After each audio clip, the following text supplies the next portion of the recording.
Good morning. Good morning. Good Good morning. morning. Good Morning, morning. guys. Good Good morning. morning. Buenos dias. Wow. Let me just say that you guys blew me away. You blew me away. Quiz one and quiz two. How'd you guys feel? Because I know how you scored. So how did you feel? I felt like I over-prepared, but No, you Same. didn't. Same. No. Okay, that was the mama bear that Me came out too, a just a little lot of bit. stuff. Yes, that was the mama bear that came out a little bit. Some questions were easy and some were more difficult. Did you guys pick up on that? Most of them yes, were a little bit on Yeah. the Yes. easier side, yep. right? I wanted to introduce you. I wanted to introduce you to the different styles of questions. Okay. There's an array of ways to ask one thing. Okay. So, you still had difficult questions, but as we progress through the quarter, they're going to get a little bit harder. Okay. So, those of you that felt you over prepared, keep doing what you were doing. Okay. Because that's going to allow you to score and perform the same way.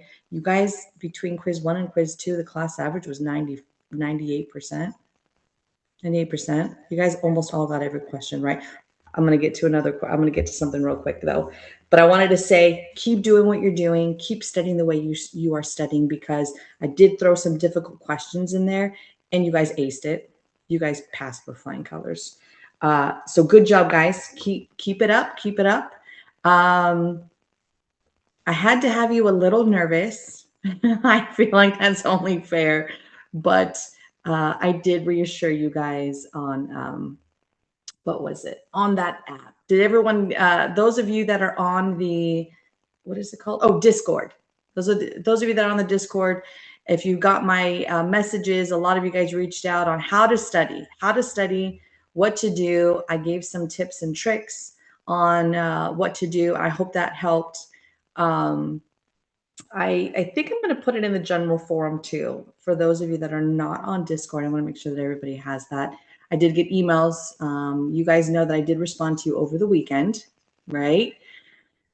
Uh, I do my best. I won't always respond on the weekend, but I usually do. I'm supposed to step away from my work, but I don't, guys. I don't. I don't like to make you guys wait. I feel like it's important, especially to calm your nerves with your emails. So I will respond to you guys.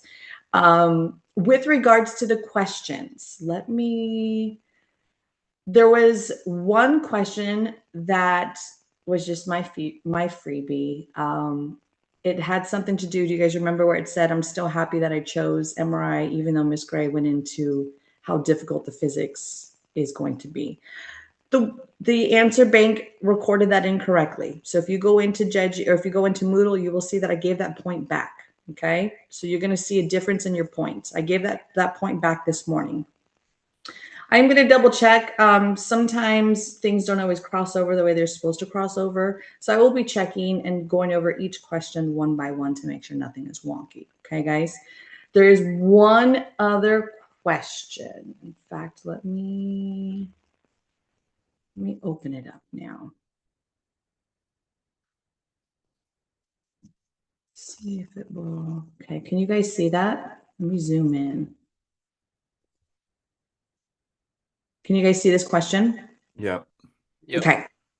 There was half of you that got it right and half of you that didn't. So everyone's going to get this point back if you marked it wrong, because it is partly my fault. Let me explain why. I was typing so fast that in the question I did not write what is the first of the four steps. Okay? Does that make sense? I just said what are the four steps illustrating. Half of you got it right. Half of you went with your gut. And even though the question was wonky, you're thinking, okay, well, I know without a shadow of a doubt that the answer, the first step, is having aligned hydrogen atoms by placing the patient inside the MRI machine. Okay. Don't worry if you did not mark this. I wanted to bring this up because your ARRT board exam, which you will have about 230 questions, you will have 3 right answers. Let me say that again. You will have 3 right answers, and you have to pick which one is more right. Which one is more right? They do this to see your critical thinking. Do you truly understand the concept? Okay. Does that make sense? Throughout the program, you will encounter some instructors that will give you 3 right answers, and you have to pick the most right. So if you marked none of the above, don't be upset. I will give that point back. But the correct answer was the first one. Looking at all these answers, you have to process of eliminate, right? What are we talking about? We're talking about the 4 steps illustrating how MRI works. So when you go through the answers, you know it's not first placing the RF coil on the patient because we identified that that was later.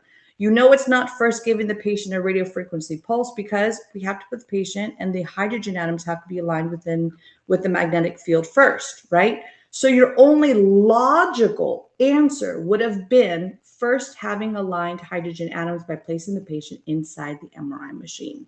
Okay. It comes with time to trust your gut and to trust your intuition. It comes with time and it comes with studying. Okay. Be honest, how many of you wanted to put A, but because of the way the question was worded, you picked C? Yeah.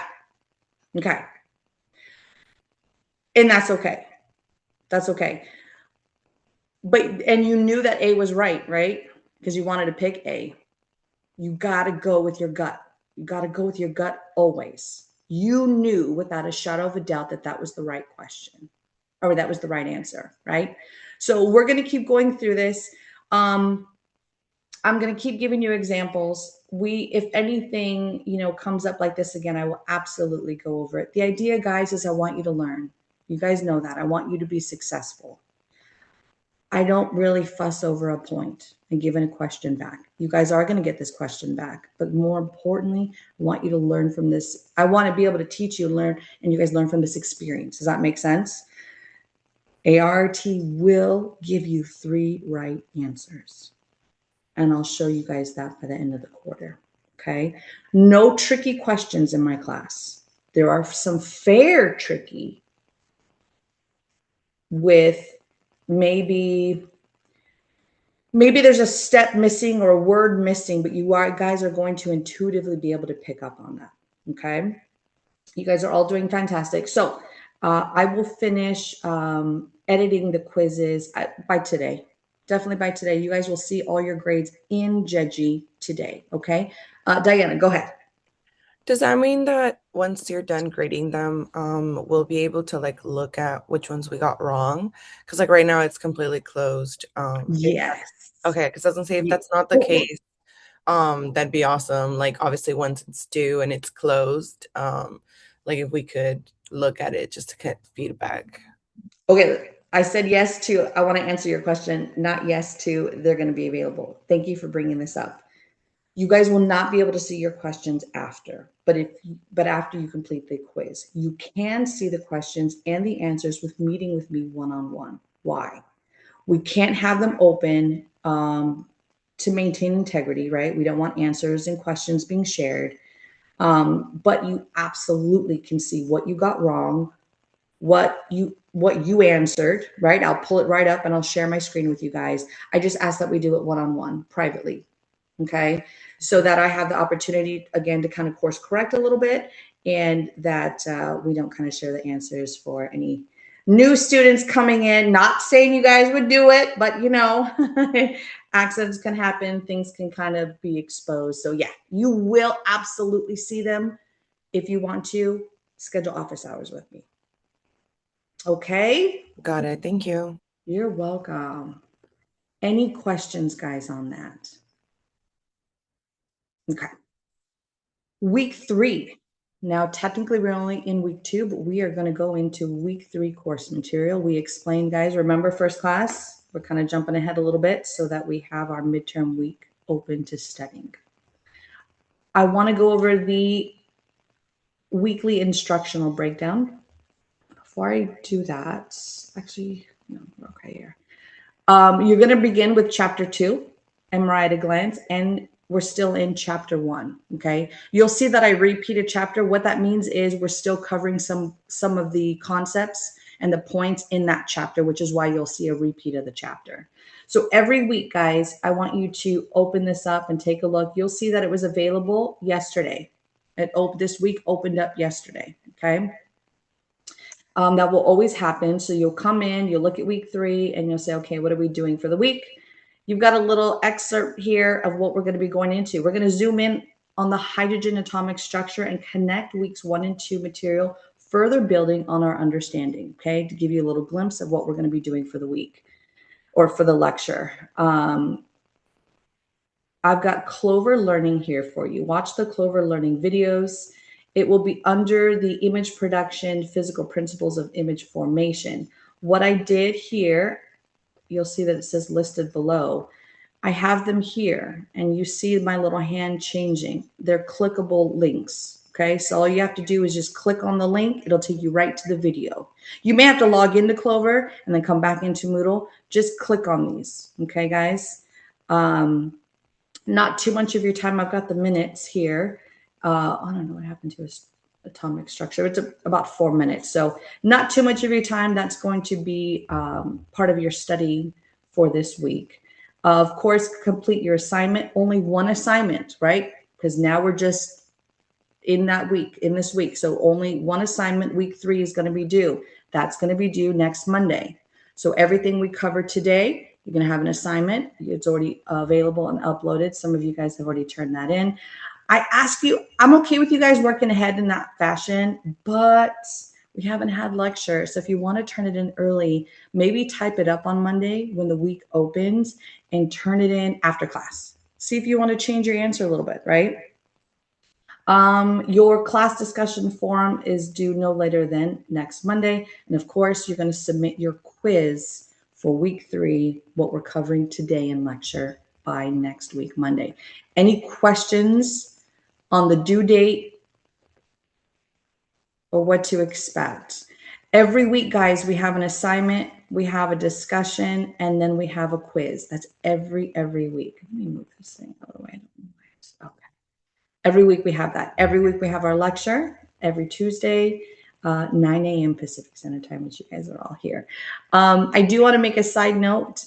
If you are logged in not using your Gurnick email, please try to use your Gurnick email. If you typed in your name, can you please include your first and last name? It's a little time consuming, guys, to take attendance. I will take it a little bit later here, just do a quick roll call. But it was hard when when I don't have your full name and I'm kind of going through my list. So if you don't mind doing that, that would be helpful. Okay. Any questions on our week, what we're doing, before we dive into the material? Okay, let me stop this. Okay. I have a question about discussions. Absolutely. So is that going to be is the normal format going to be you're going to give us a prompt and then we'll respond to that? And then you also want us to respond to the classmate? Is that going to be kind of the thing we do every week? Thank you for bringing that up. Yes, that is going to be the format. I mean, the idea behind discussion forums is in the title, right? Discussing. And it's a forum where we're all coming in and we're all discussing what it is that that I'm bringing up, right? So I want to keep it that format. So I will start the conversation, right? I will make my initial post, which is what you guys saw. Then you guys will go in and you'll keep the conversation going. You'll respond to me. You'll respond to a classmate. You'll make your initial post. Okay. So you only need 2 posts. You need to have your initial post and then your reply to a classmate. The reason I've been trying, guys, to override those settings in Moodle.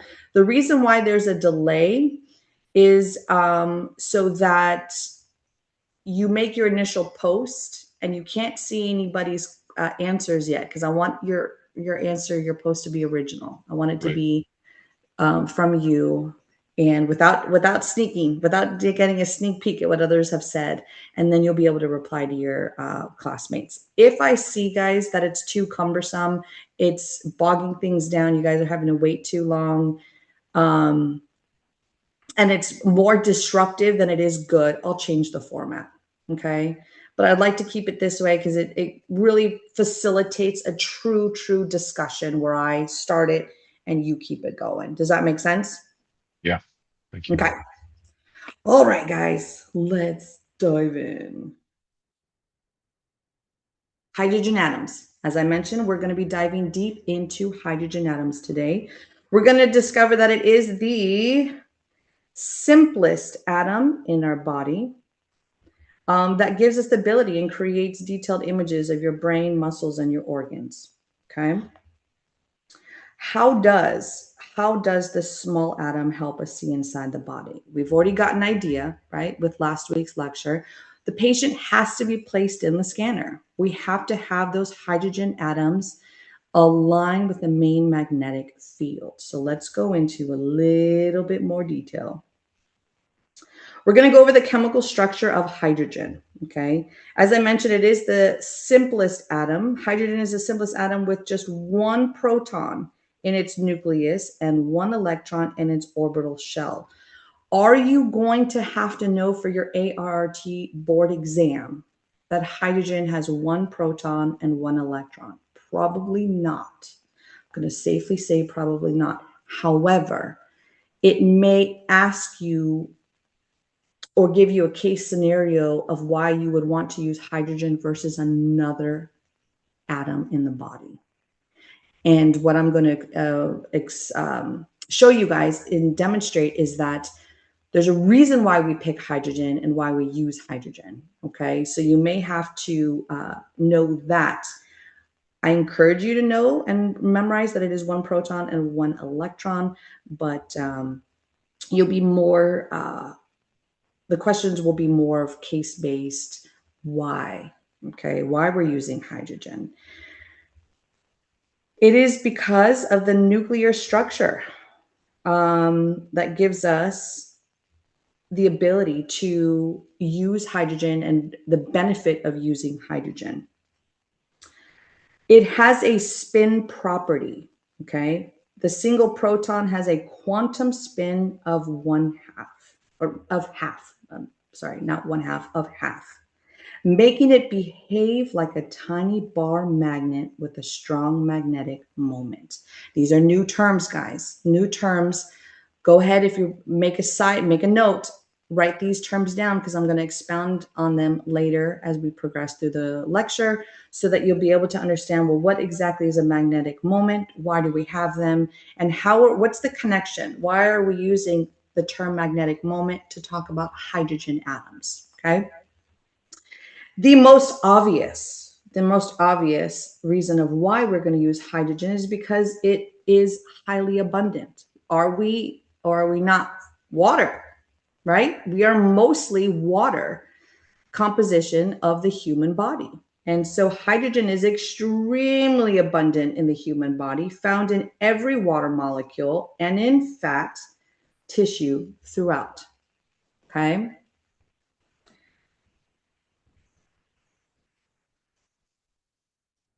Why we want to use hydrogen. Just mentioned its abundance. So that's our first reason. It's highly abundant in the body. Reason number 2 is that because of the single proton nucleus having that half spin, it gives a large magnetic moment and produces the strongest MRI signal of any element. What do I mean by large magnetic moment? We're going to get into that in just a minute, but a hint is I just explained that it is the most abundant in the body, meaning we have lots of hydrogen atoms within the water molecules, the H2O. So if I have a lot of something, I'm going to have the ability to obtain a very strong signal. It is favorable relaxation. That's something new. We're gonna dive into that as well. Hydrogen nuclei have optimal relaxation times, T1 and T2. That's a new term, guys. Make a note of that. The favorable relaxation gives excellent contrast between different tissues in the body. Excellent contrast.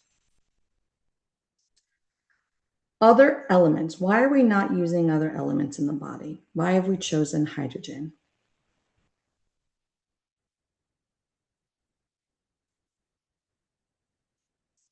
A lower abundance, weaker signals, and making body imaging impractical. Okay. For your ART board exam, like I mentioned, you'll definitely have to know that why we're using hydrogen. When I gave you guys study tips, and those of you that want to do the flashcards, I said flashcards are still useful. However, you've got to word and phrase your questions a little bit differently. Instead of saying, what element, let's give an example, hypothetical. On the front card of your flashcard, if you say, what element do we use in MRI? And on the back, you're going to write hydrogen. That's true. But what I want you to get in the habit of, if you want to continue to use flashcards, is I want you to test why. I want you to test why you're using hydrogen. Does that make sense, guys? You've got to ask yourself these questions, why? If you can do that, I promise it will make sense, and it will give your brain the ability to compartmentalize that information for faster recall as we build.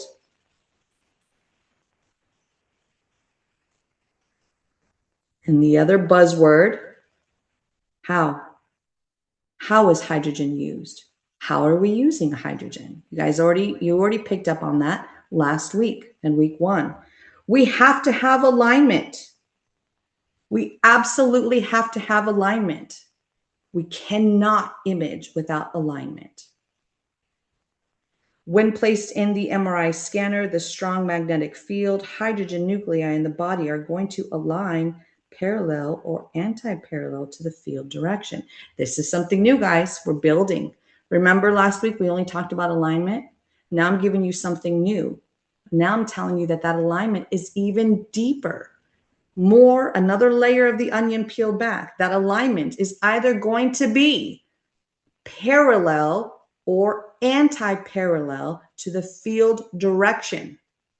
That's important because it gives us an indication of how we're using the hydrogen and why we're using the hydrogen. We have our excitation, okay, the radio frequency pulse. We give the patient another layer of the onion at the resonant frequency. At the resonant frequency is going to tip the hydrogen nuclei. What? It's going to tip them out of alignment. Last week, we explored the steps of the patient going into the magnet. Then we give them the hydrogen, or then we give the patient the RF pulse. The next layer to that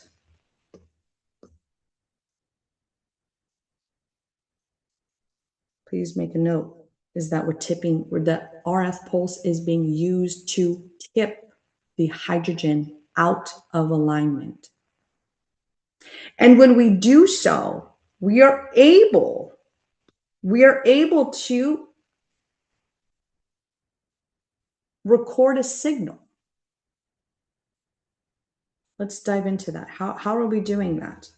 As we tip those hydrogen out of alignment, the hydrogen get excited. They absorb some energy from the RF pulse. I'm jumping ahead a little bit, but let's not go too far. But they absorb that energy, they get excited, and they're going to release that energy as they relax back to equilibrium. What is equilibrium? We're going to get into that.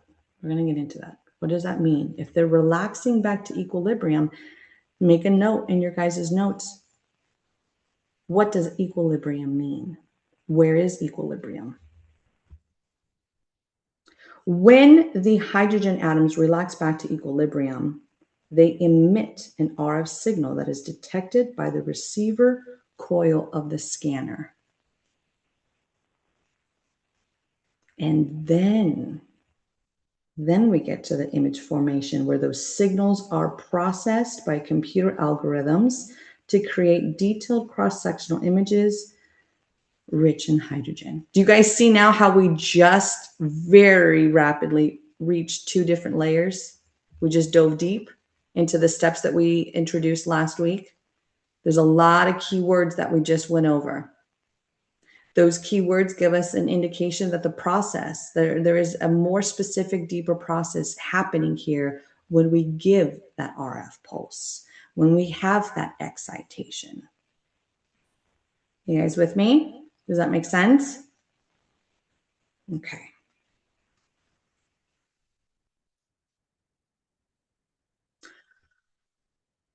Okay, let's go into alignment a little bit more. When the patient enters the MRI scanner, they are placed inside an extremely powerful magnet. It's either going to be 1.5 or 3.0 Tesla. The hydrogen nuclei in the body, which normally spin randomly, we identified that last week, they're going to be spinning randomly, but they're going to respond to the magnetic field by aligning either parallel or anti-parallel. Here's another layer to the onion. If they align in a parallel fashion, they are defined as low energy. This is very important. If they are aligned anti-parallel, they are defined a little bit further as being high energy. Let me know if I'm going too fast, guys. I can slow down.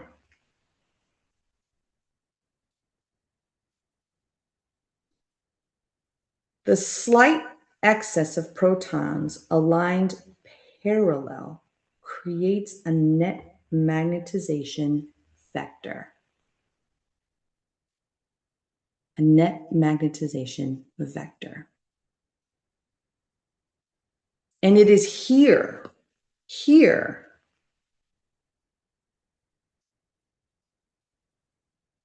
is the start where the signal, the MRI signal, is exploited, meaning we're using it to our advantage. Okay. The stronger the magnetic field, the greater the net magnetization, which is why higher field scanners produce better images. What do I mean by better images? Higher resolution. It's going to be higher resolution.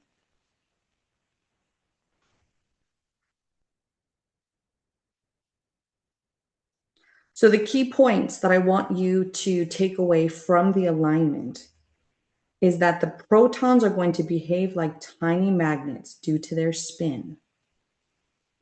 The main magnetic field, remember, is going to be labeled as B sub 0. B sub 0. That's important to note. The net magnetization points along B sub 0. These are keywords, guys. Just make note of them. We're going to expound on them later. And that higher field strengths means and equals more signal, which means and equals better image quality. So when I asked you why hydrogen atoms, they're highly abundant. And we've just got an idea of their behavior in the presence of a strong magnetic field, which is going to be the low energy and the high energy. Vincent. Quick question. I'm not sure if you mentioned the thermal equilibrium. I didn't mention it because it's not as important. Okay. Oh, got it. Okay. I listed it because it is a point, but that's why I highlighted the key points. Okay. Just want to make sure I didn't miss a Yes. point on that. Yes. Okay, thank you. It just gives you some context that there is a thermal equilibrium that determines the population difference of those parallel and anti-parallel. But I've already given you the main point of what it is, low energy and high energy with being parallel or anti-parallel. But great question. Let's explore what these tiny bar magnets are. Why, Diana, go ahead. Sorry, I wrote a question in the chat, but I guess I could just answer it. Yeah, it's best, guys, if you, let me change my mouse. If you guys, let me pull it up. So under that logic, a 3T would create better image. Yes. Okay. Yes, absolutely. Yep. And when you get to me in safety, which you will all see me in later courses, I'm going to explain to you why we've got great high resolution images, but when we go on to a 3 Tesla magnet, why that could be problematic for patients with implanted devices and why it could be problematic for some patients. Okay. But we get fantastic resolution images. Fantastic.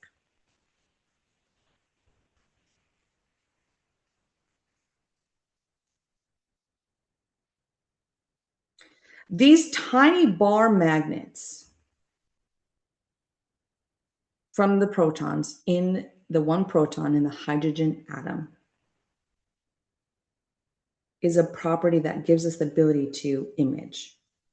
We have to have the tiny magnet. So let's explore that. Some dense terminology here, a little bit heavy. This lecture is being recorded, so do your best to take notes, and then I'll have this recording up today so that you guys can refine your notes, okay? Each hydrogen proton possesses a quantum property called a spin. That was that half spin I just explained to you. That half spin gives us a tiny magnetic moment.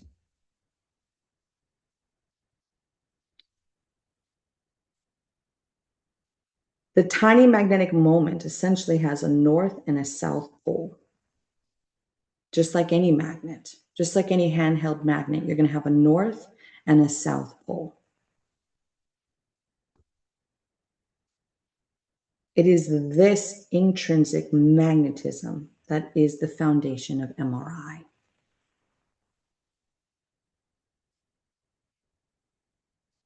Because protons act as bar magnets, they're going to respond to the external magnetic field by aligning along the field direction. How many of you guys, kids, have, when you were kids, or ever experienced putting two magnets together and having them repel, or having the magnets attract?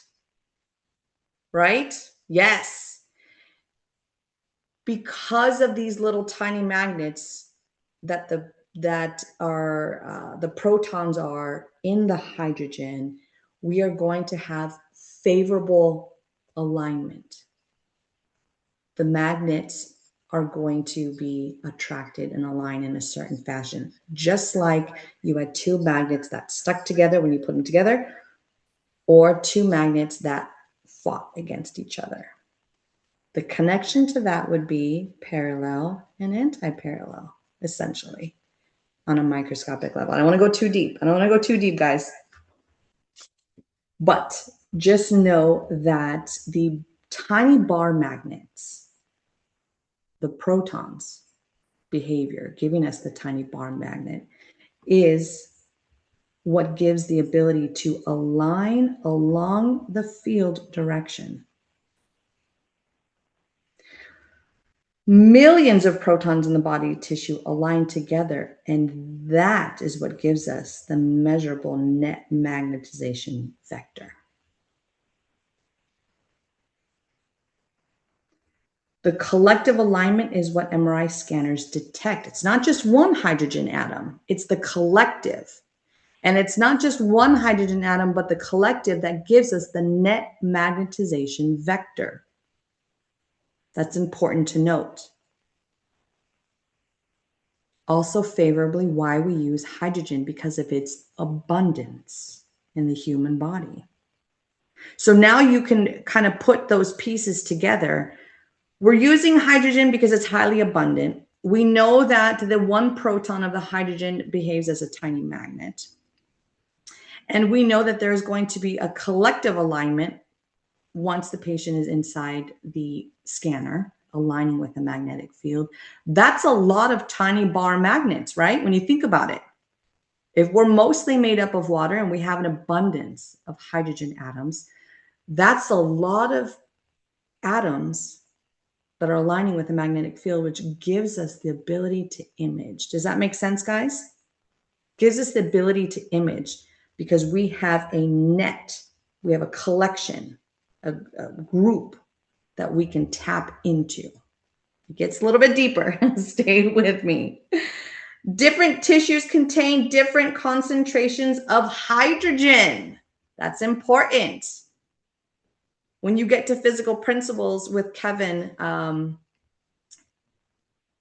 believe it's next quarter. No, not next quarter, the quarter after. You're going to build, sorry, I'm kind of covering the words here. You're going to build on that more. You're going to build that different tissues contain different concentrations of hydrogen.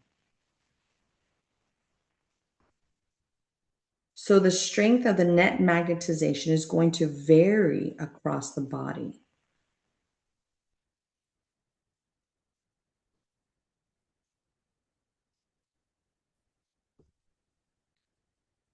By measuring how these tiny magnets behave, how they align, and how quickly they return to equilibrium, this is important.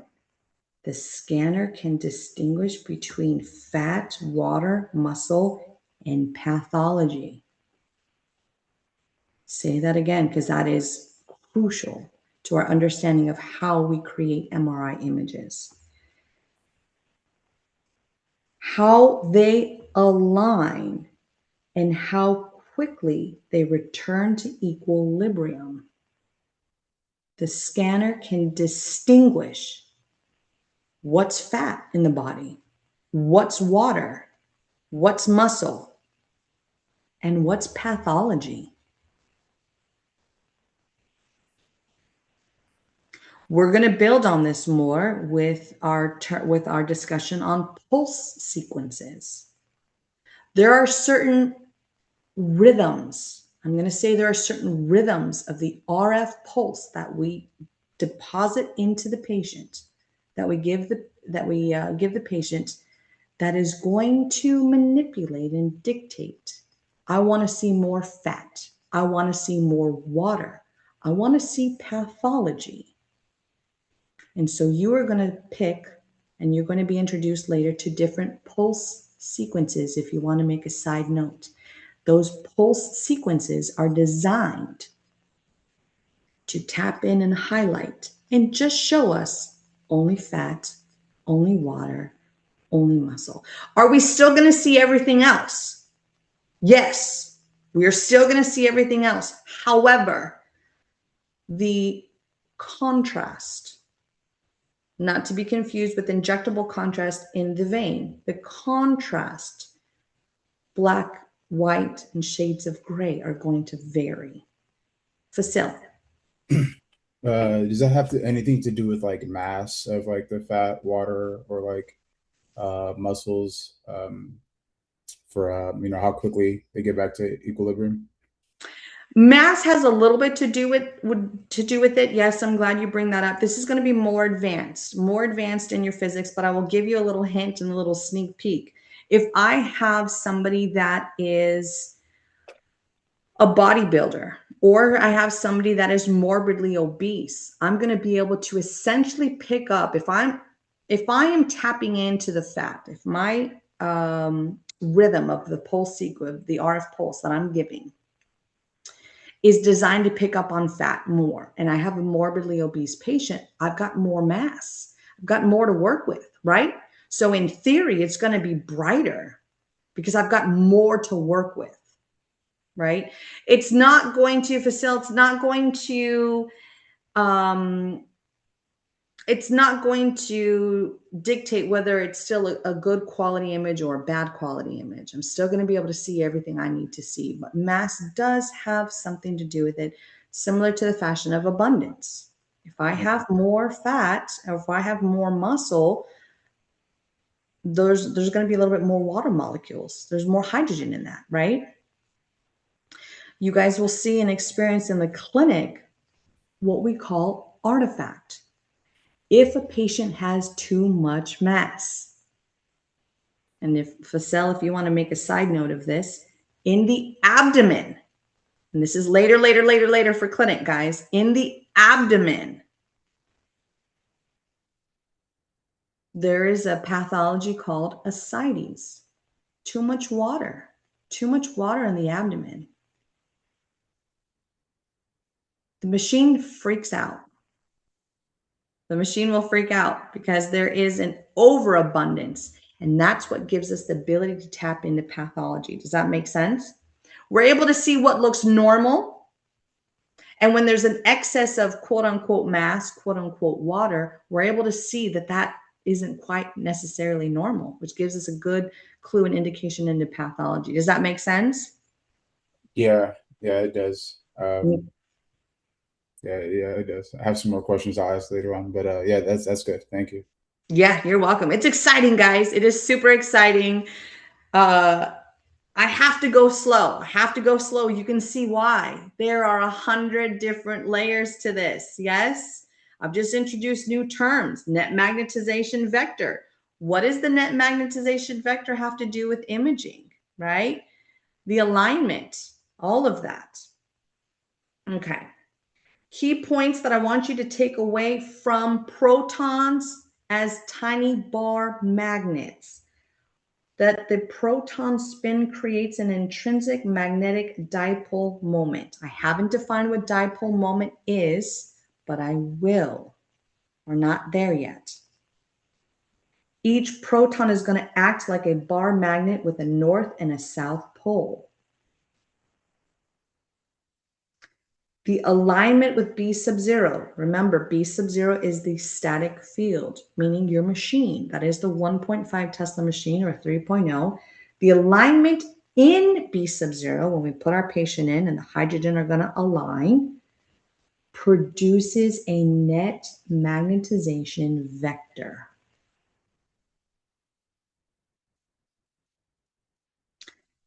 Tissue contrast arises from differences in proton density.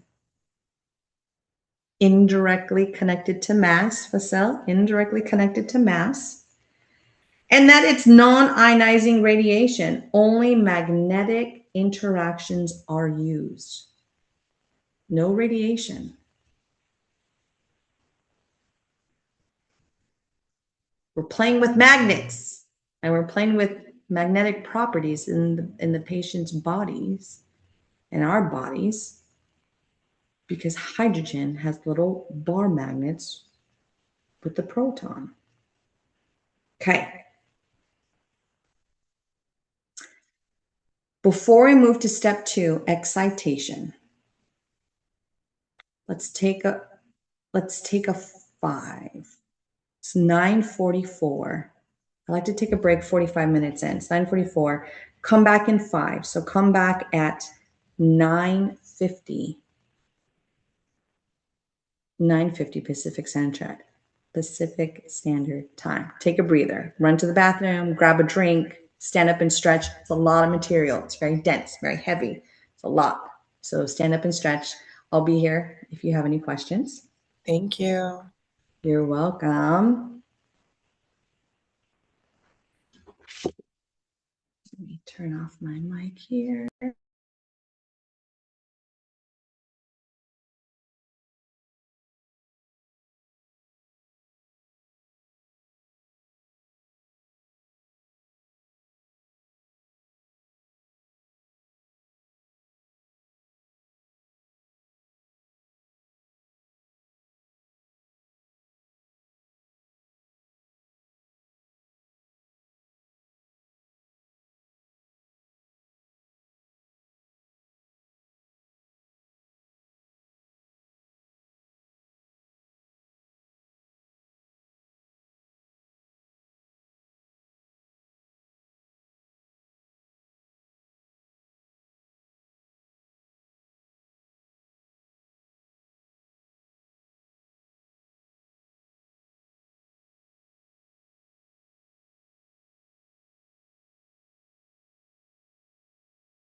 Isabella, did you have a question? I see your hand is up. Yeah, I have a quick question. Yesterday when I posted my discussion, it was like I think around 7 o'clock in the evening. Okay. And I didn't until I read my email just now, but at 1 a.m. I was sent an email with all the discussion replies. I know it's like a delay, like you said earlier. Is there any way I can still reply back to one person to get partial credit? I'll make sure I post earlier so I don't have to deal with this again. Yeah, it's only a 30-minute delay. Oh, okay. I probably got the notification later, but oh, okay, then that's probably okay. I just Yeah. probably didn't refresh it and then check it on my end. Yes.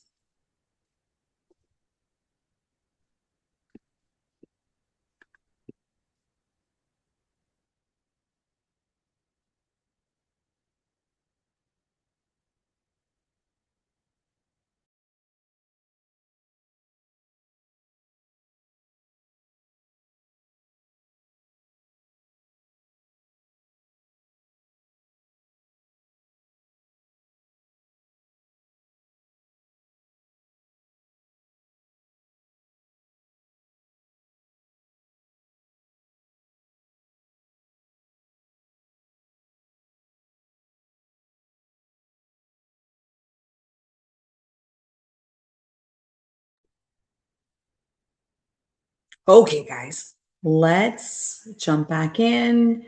Turn your cameras back on. Let's jump back into the material.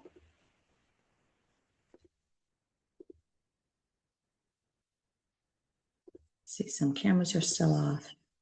You guys can come back, turn on your cameras so I can see all your faces.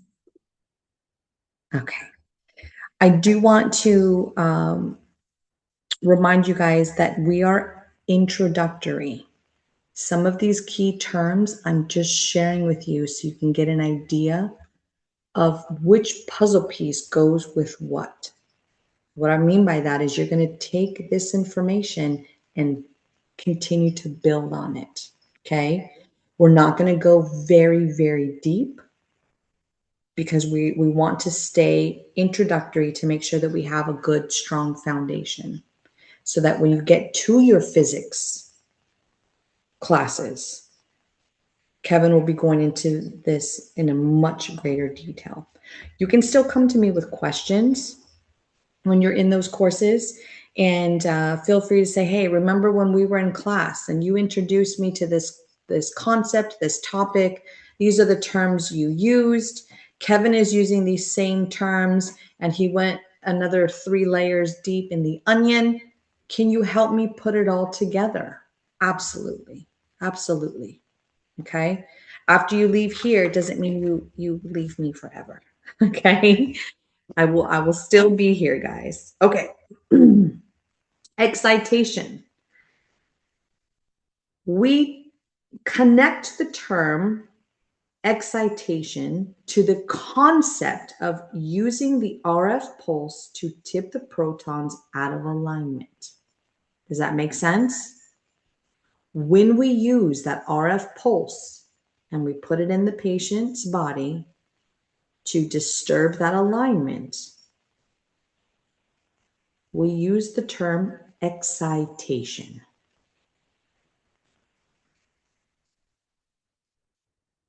When the hydrogen are aligned, a radio frequency pulse is transmitted at the precise Larmor frequency. That's a new term. Make a note, Larmor frequency. The Larmor frequency is the resonant frequency of hydrogen in that magnetic field.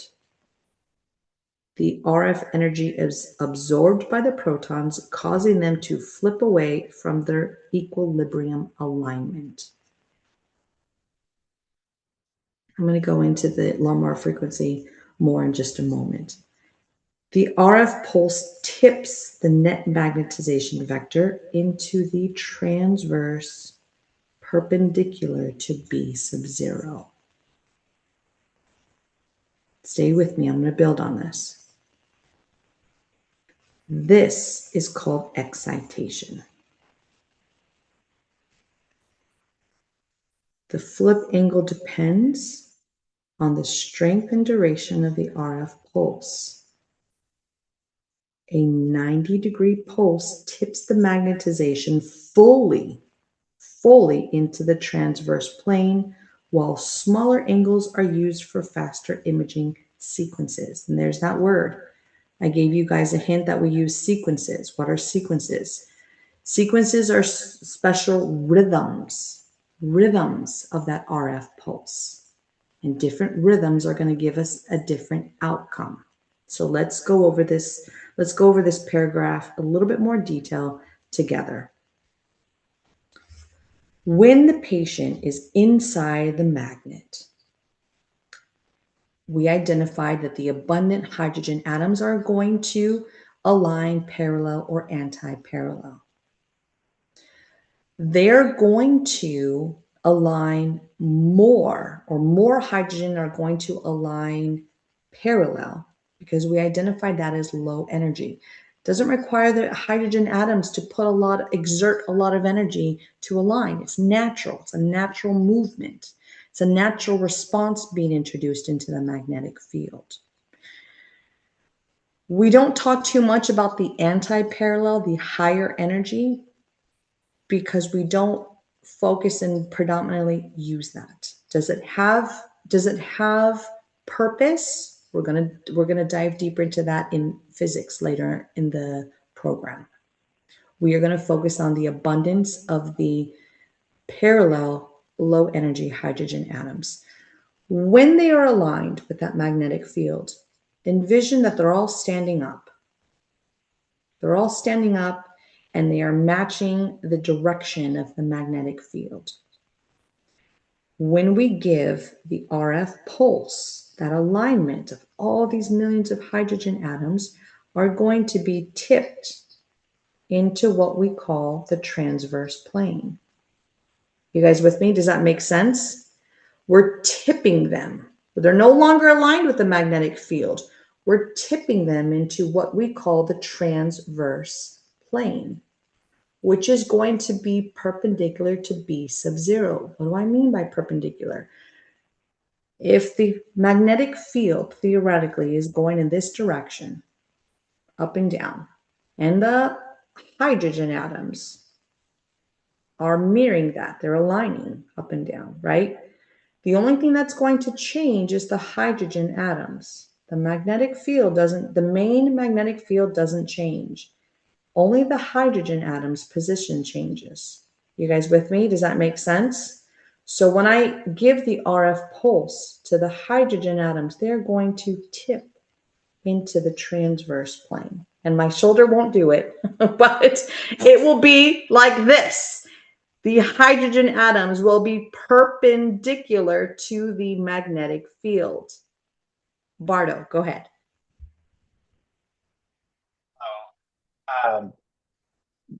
So when we were doing the Clover learning, I was reading about the B sub 1. Is that what you're talking about currently right now?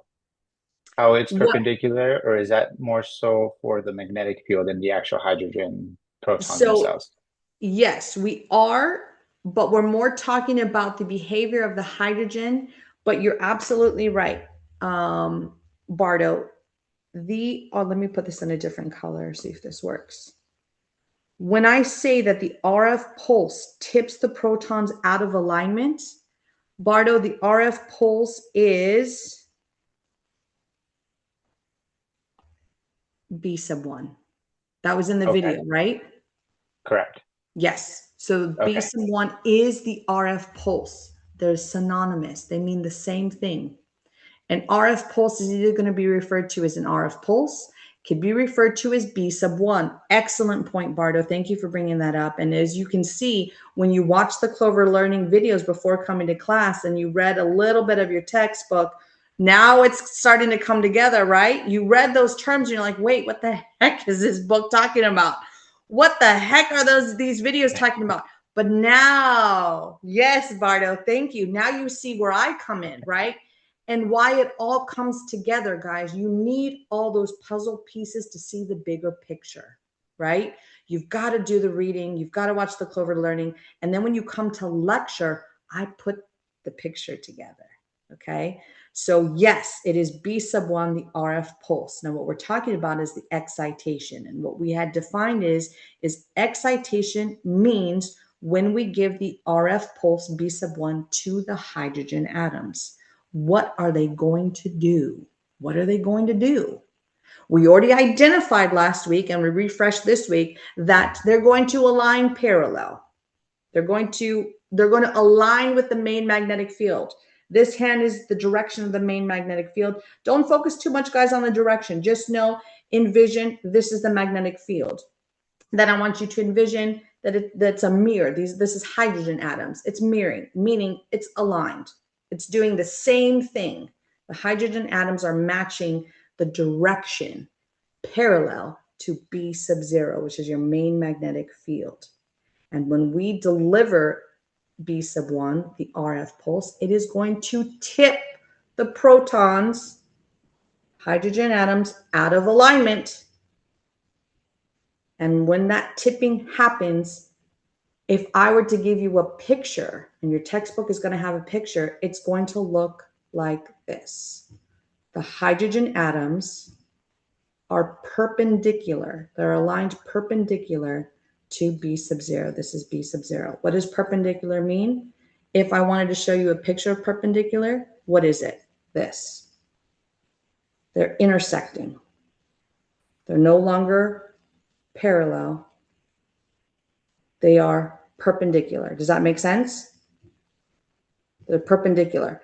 If I wanted to use terminology, if I wanted to use math, if I wanted to use words to tell you, instead of using the picture of perpendicular, I would then use math and words to say, I am now forming a 90-degree angle.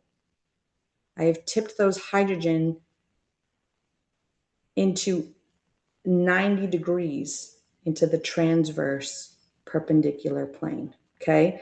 Just make a note of it, guys. Go over, study, study, study, write these things, these key terms down, watch the Clover Learning videos, keep chipping it away. It'll all make sense and come together. When I tip those hydrogen atoms out of alignment into the perpendicular position of B sub 0, into the transverse plane, what's going to happen?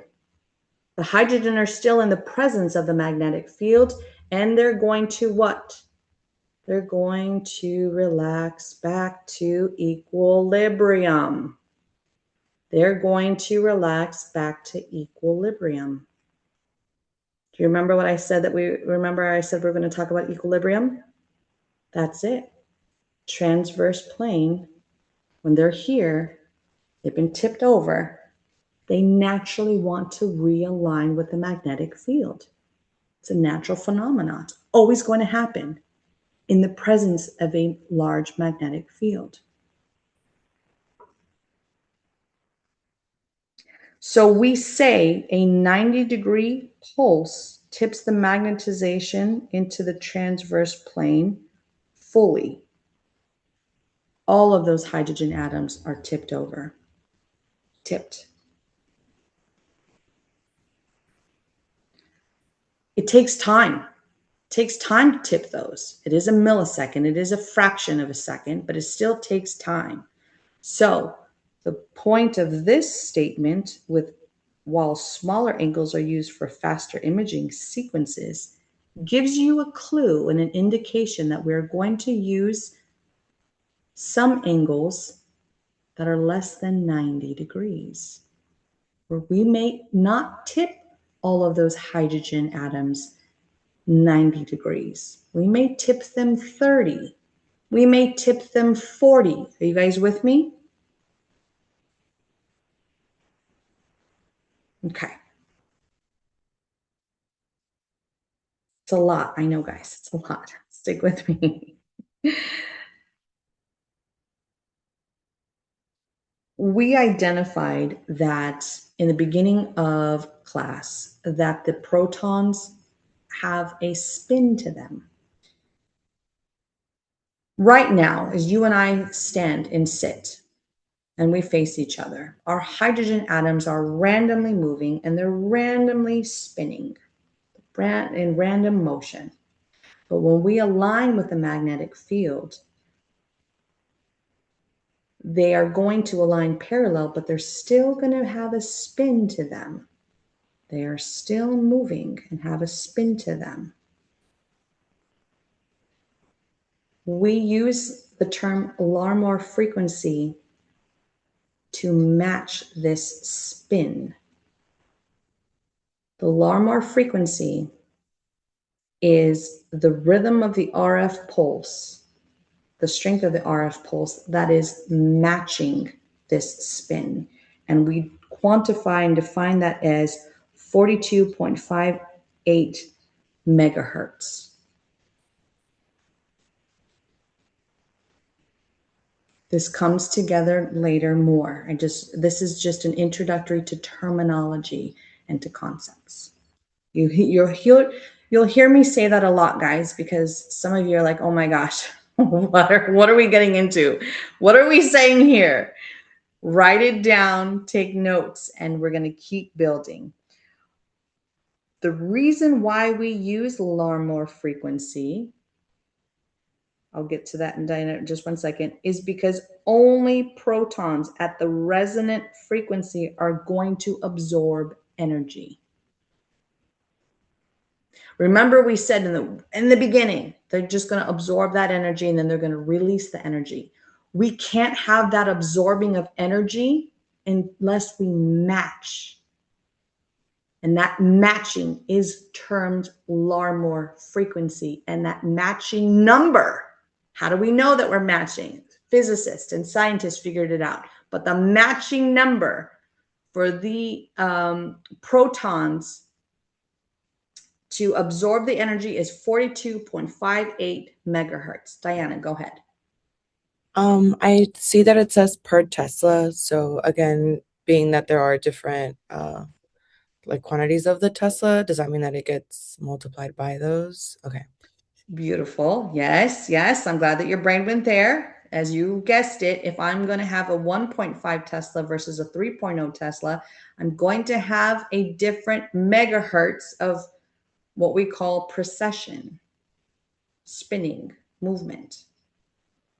We're going to build on this, guys, when we get into the RF lecture after our midterm. We're going to build more on what this Larmor frequency is, why we have to have this matching number. Right now, just introductory, write down the key terms. Larmor frequency is equal to 42.58 megahertz per Tesla for hydrogen. Very important to note that only protons at the resonant frequency absorb the energy. What does resonant frequency mean? Simply that we're using this number.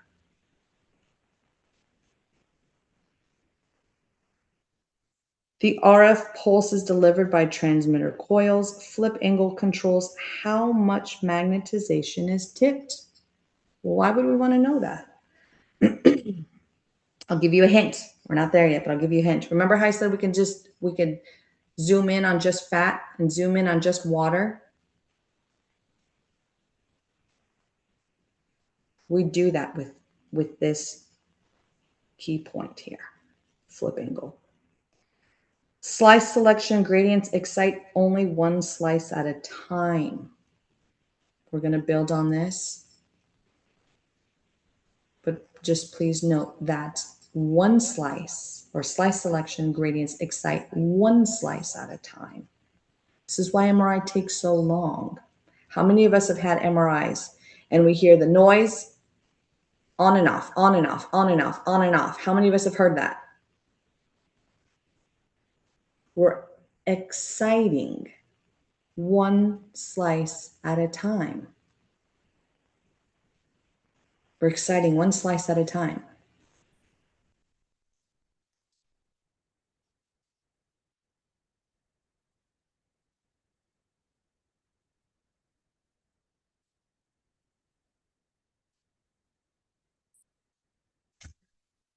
Let's go a little bit more in our discussion of Larmor frequency, but we'll again hit this a little bit harder on the RF when we go into RF. The Larmor frequency describes the rate at which the nuclear spin precesses around an external magnetic field. And like your classmate Diana just said, well, if I'm on a stronger Tesla magnet, does that mean it's going to change? Yeah, it does. Absolutely. It was named after Sir Joseph Larmor, an Irish physicist who first described this precession mathematically in 1897. You do not need to know that specific detail for your ART board exam. You do not need to know that for this class, for quizzes and midterms and your final. Just give you some context of where it came from. He discovered this while studying the motion of charged particles in electromagnetic fields. Isn't that amazing? If you think about it, in 1897, they were studying charged particles. Charged particle would be our proton inside electromagnetic fields. We have an equation, and this is going to be the equation for the Larmor frequency.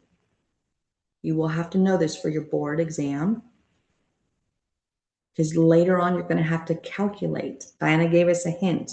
We're going to have to calculate between the difference of a 1.5 versus a 3.0 Tesla. This little squiggle W with the sub-zero is the precessional frequency, the spin of those protons, where Y is the gyromagnetic ratio. That is constant for the field, for the magnetic field. Just write these numbers down. I will not test you on these right now. I will not test you in this class. You will be tested on it later in your physics classes. In MRI, the Larmor frequency is critical because the RF pulse must what? It must match this exact frequency to transfer the energy to the protons. And it is that we term resonant condition.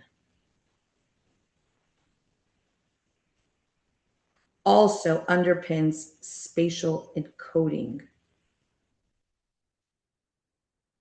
Now we introduced spatial encoding a little bit.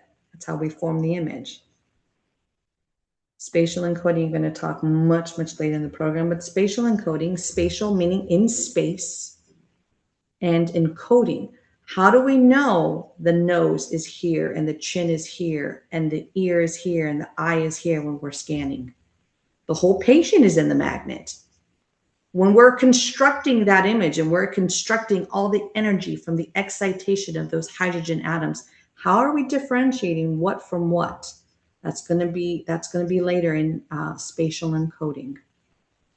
That's what that term means.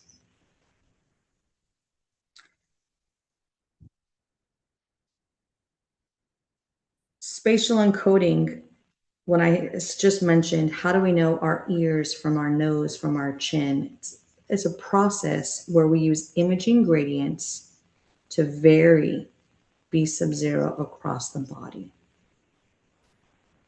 making each location precess at slightly different frequencies, which allows the scanner to map signals back to their origin and construct an image.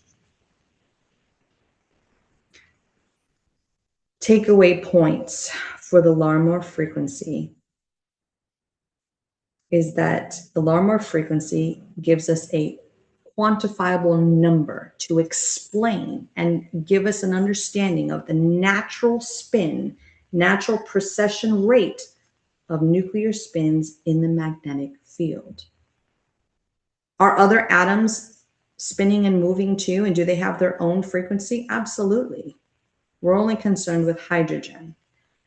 The frequency is explained using and expressed using this mathematical formula. It is unique. to each nucleus type. And for hydrogen, it's going to be 42.58 megahertz per Tesla.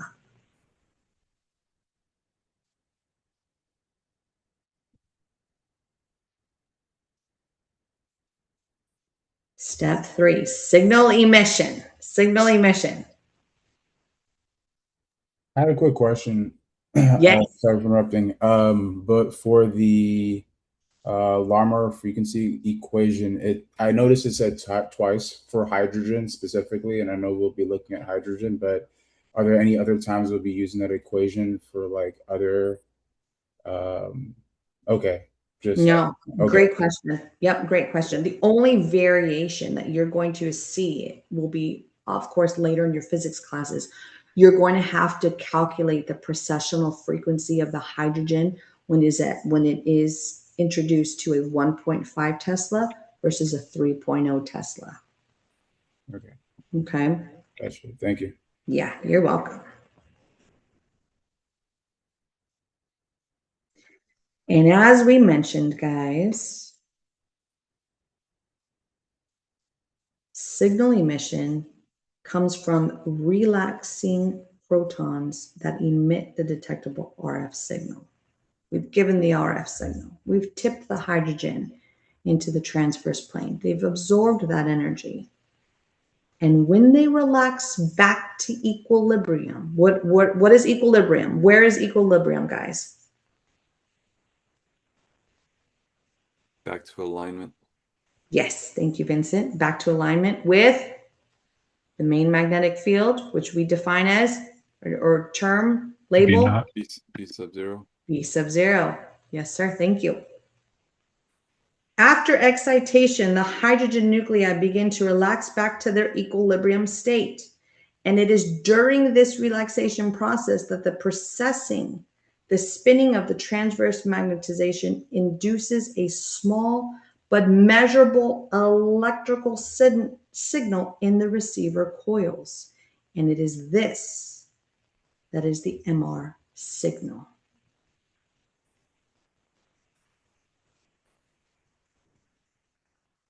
And to make it more complex and more difficult, you guys are studying MRI. This isn't easy. It's not easy. To make it more complex, we have two types of relaxation that occur simultaneously.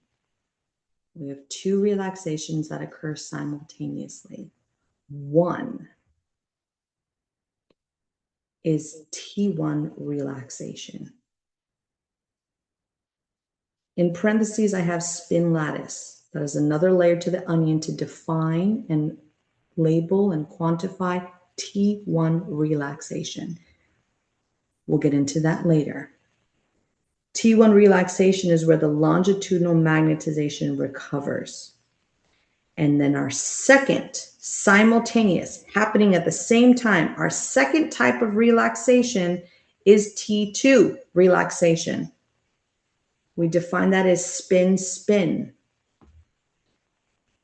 And this is where the transverse magnetization decays. Decays is loses the signal.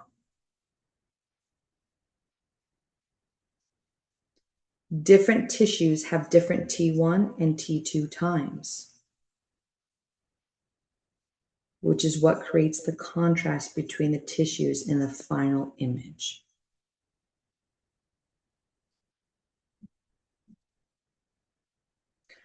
I don't want to get too heavy here yet.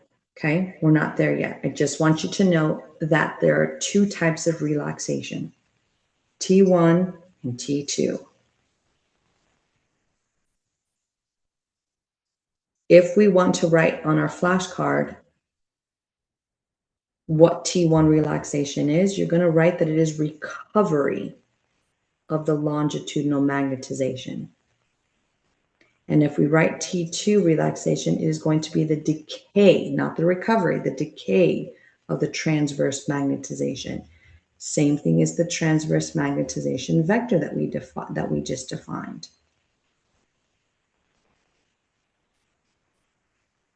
Fat has a short T1, recovers quickly, and appears bright. Water has a long T1 and T2 value. Signal decay is a free induction decay curve, okay? I only gave you these points to give you a hint as to what comes next in the layer of the onion. You're going to have some layers with Kevin in physics, not here.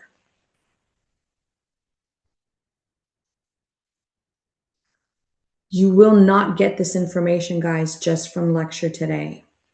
It will not make sense. And if you're feeling confused, lost, or frustrated, it is normal. This is very heavy, complex physics. Please know that this is introductory. It does get deeper. Vincent, go ahead. Does decay in this context mean like the magnetization slowly goes away? Yes. Kind of thing? Okay. Yes. Yes. It fades essentially. Yes. It actually loses its phase coherence is the term that we use. You may hear that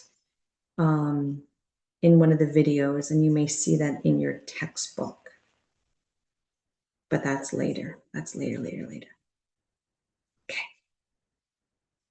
So now we've gotten the signal. Now we understand what B sub 1, which is synonymous with the RF pulse. We've excited the hydrogen atoms. We know it can predict their behavior because we've tapped into their spin and their precession using the Larmor frequency.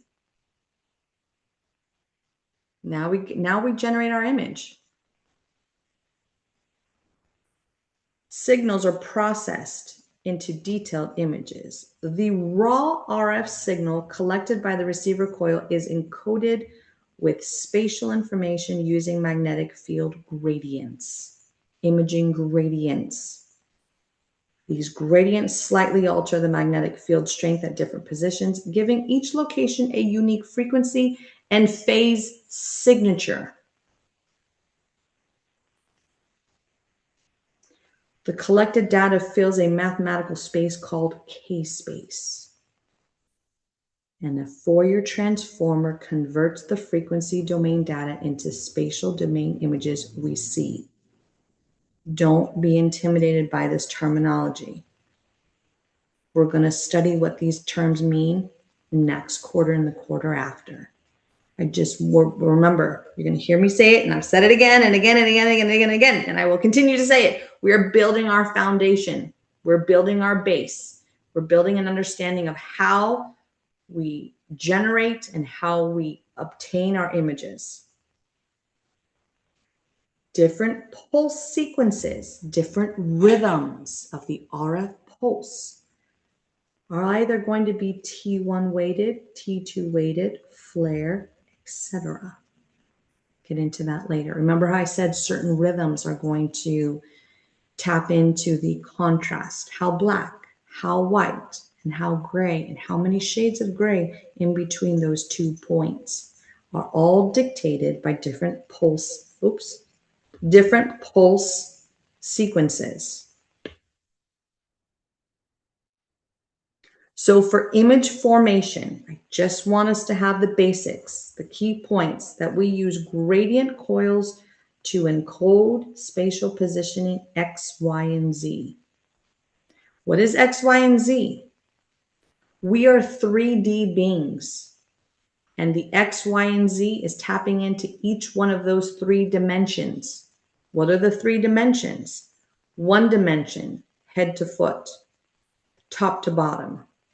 The other dimension, front to back, back to front.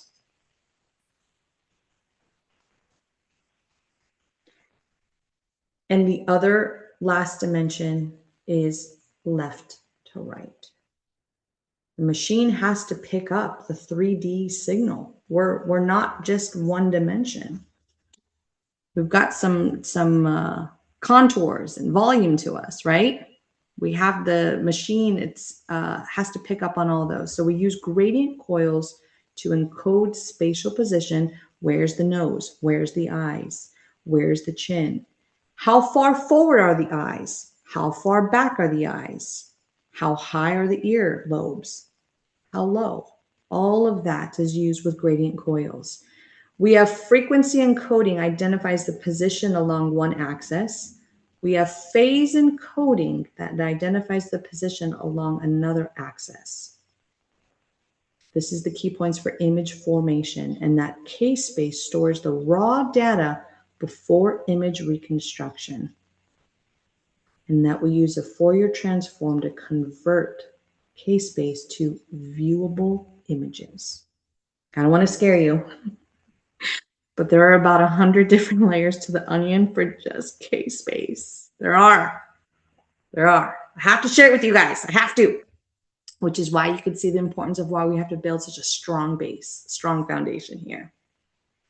Almost done, guys. Almost done.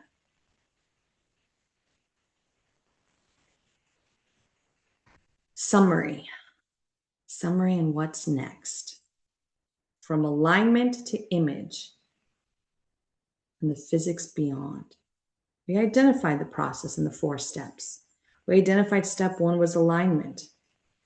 Hydrogen protons align with the strong B sub 0 magnetic field, creating a net magnetization. Step 2, we have to excite them. We're not going to generate a signal just because they're aligning, which a lot of you guys, I read your discussion forum posts, and you guys already gave me the right answers. No, we cannot produce an MRI image without the RF pulse. The RF pulse at the Larmor frequency tips the protons out of alignment into the transverse plane. And step 3 is the signal emission. Protons are going to relax back. And when they do, they're going to emit RF signals. And these signals are defined as having 2 different relaxations, T1 and T2. And that the T1 and T2 times to relax back are going to differ based on the tissue type. And when that happens, we are going to see different contrasts. How many of us have seen MRI images? Yes. Have you seen the differences that there is really, really bright sections and really, really dark sections? And then there's a bunch of different shades of gray. That's what this is, guys. This is a microscopic zoomed in view of how we're able to see those different shades. And even though it's still black and white and shades of gray, it's still in our eyes, you'll see it's color. To the MRI technologist, it's different colors. It is.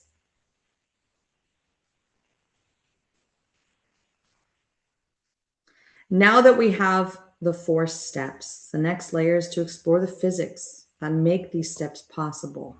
We already gave you a hint to the quantum spin mechanics. Those are protons behaving like tiny magnets. The Larmor frequency, the math behind the resonant frequency. You don't need to know block equations. I put it in. That'll be later. You don't need to know that for this class. Gradient field mathematics, how spatial encoding works will be later. These 3 will be later, and K-space and Fourier theory will be later. How we're taking that raw signal to an image.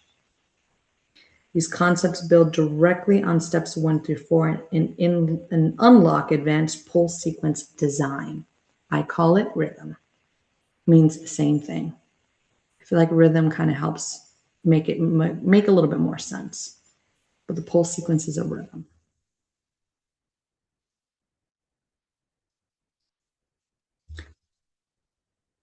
I want to give a little more context to the spin, because the spin is so important.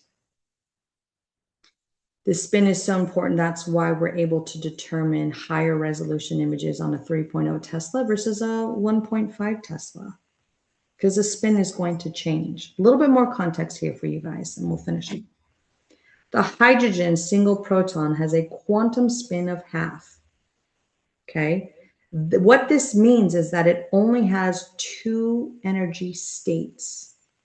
It's either going to align parallel and have low energy, or it's going to align anti-parallel and have high energy to the magnetic field. This creates a clean two-state system that produces a strong, well-defined signal. Remember, I used a very superficial example of why we use hydrogen atoms versus other atomic particles, other atoms. And I said what? It's abundant. Now I'm zooming in and going 50 layers deeper, and I'm letting you know that we choose hydrogen. And it's ideal for MRI because it is clean, and we define clean as only having two-state system, two-state, parallel and anti-parallel. And why we use hydrogen? Staying superficial, it's abundant, but going deeper is that it is a tiny bar magnet, and spinning positive charge of the proton generates a magnetic dipole moment. It behaves exactly like a miniature bar magnet. And when we have billions of these mini magnets in your body, we can create a measurable net magnetization. Why does this matter?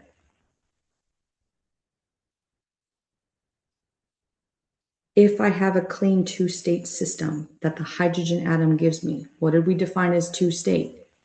Parallel, anti-parallel. Gives me the ability to have a strong net magnetization. I want a strong net magnetization because I'm gaining a lot of hydrogen being aligned either parallel, anti-parallel, for our purposes parallel, and I can generate a very strong signal that the receiver coil that we put on top of the patient is going to pick up that signal. A large magnetic moment is detectable by the RF signal. Simple energy, precise resonant frequency, combined with abundance, unmatched signal strength.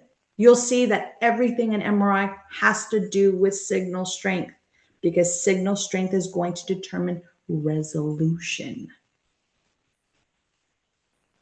And resolution is how clearly we see the intercanal, interauditory, the seminal vesicles inside the ear.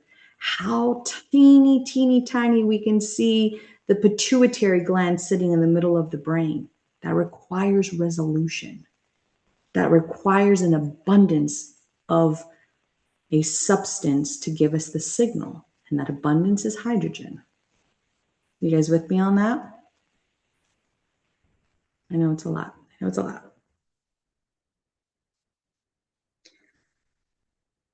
There are nuclear spins of other atoms that have 3,2, 5,2 split into more energy levels, meaning that there's more than anti-parallel and parallel. And that's going to dilute a signal across multiple transitions, making imaging far less efficient. This is another deeper level of why we chose and pick hydrogen versus any other of these elements. Hydrogen is going to give us the strongest signal.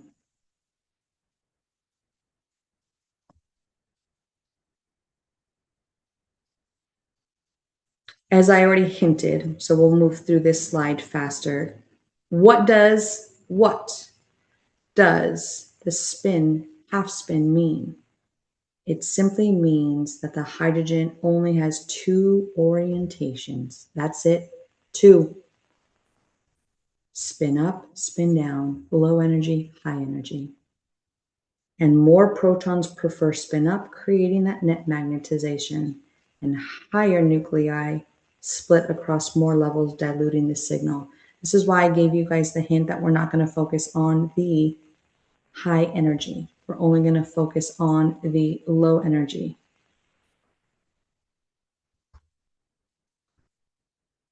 If I'm using hydrogen instead of sodium here, because I'm using that 2 state, I'm going to have 100% sensitivity, meaning I'm going to really be able to tap into that energy much more easily and generate a very strong signal that the receiver coil is going to pick up on.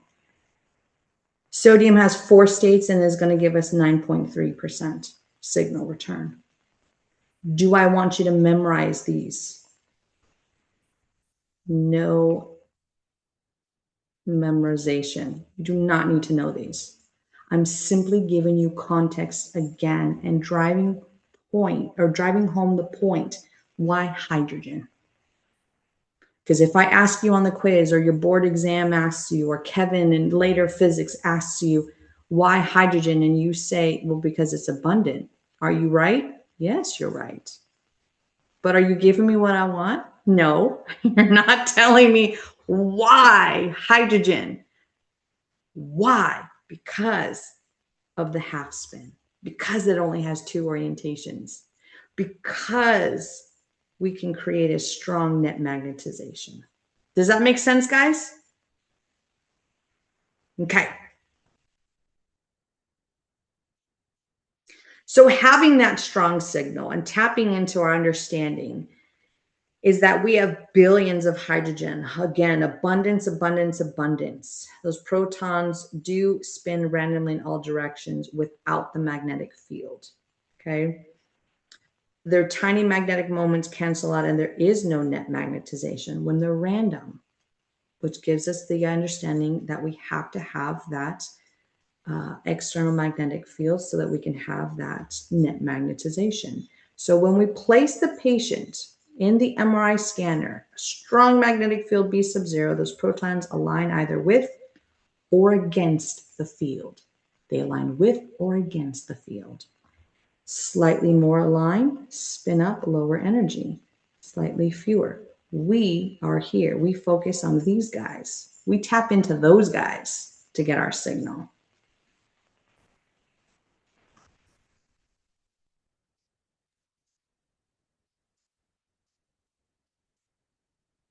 Now, your classmate, Diane. Oh, Ty, go ahead. So as you're explaining this, I'm starting to picture it as like if you're looking at an MRI image, that the bright parts of that image would represent areas of high density of spin up, and then the dark areas would represent less spin up or more spin down. Am I oversimplifying that? Or is that?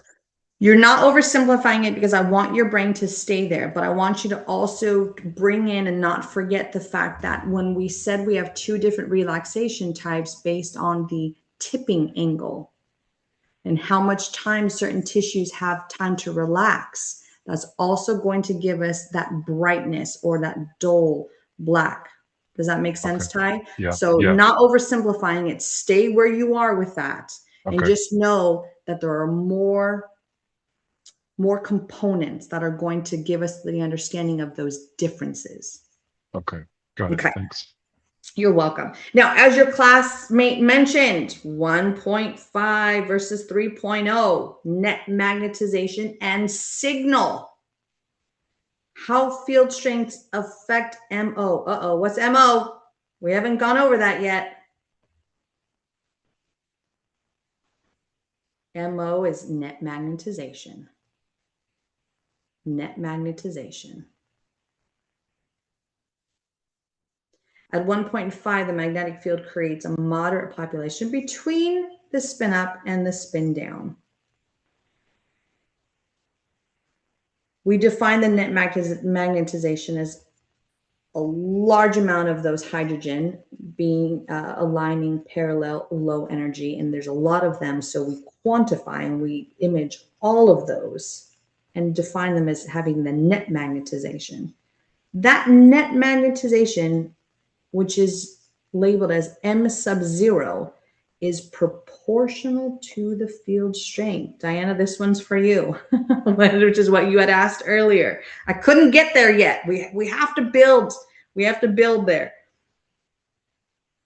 Low signal to noise ratio, adequate for most routine clinical, less susceptibility artifacts, means why I put these in is that on a 1.5 Tesla, let's go to the picture here.